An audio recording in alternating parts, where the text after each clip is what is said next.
নিয়োগ করতে হবে। বর্তমান ভূ-প্রাকৃতিক ঢাল উচ্চতা বিবেচনায় নিয়ে সড়ক বাধ্যস্থ ড্রেন ভিত্তিক বৃষ্টির পানি নিষ্কাশন ব্যবস্থা গড়ে তোলা এবং ভূগর্ভস্থ সুয়ারেজ লাইন সম্প্রসারণ করে সম্পূর্ণ নগরীকে পরবর্তী নেটওয়ার্কের আওতায় নিয়ে আসতে হবে।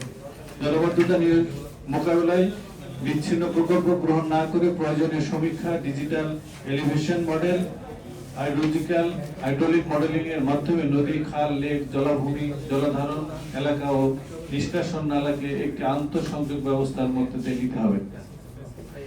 দায়িত্বপ্রাপ্ত এবং সংশ্লিষ্ট সত্তাসমূহকে জবাবদিহিতার আওতায় এনে পাশাপাশি জলাবদ্ধতা নিরসনে ওই সকল সংগঠন আইএবি, বিআরপি সমূহকে কারিগরি সহযোগী হিসেবে যুক্ত করে একটি প্রকৃত অংশগ্রহণমূলক প্রশাসনিক কাঠামো গড়ে তুলতে হবে।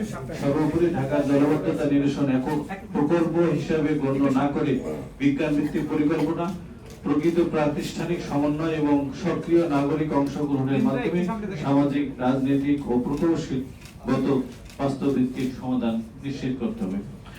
এই পর্যায়ে আমি আলোচনা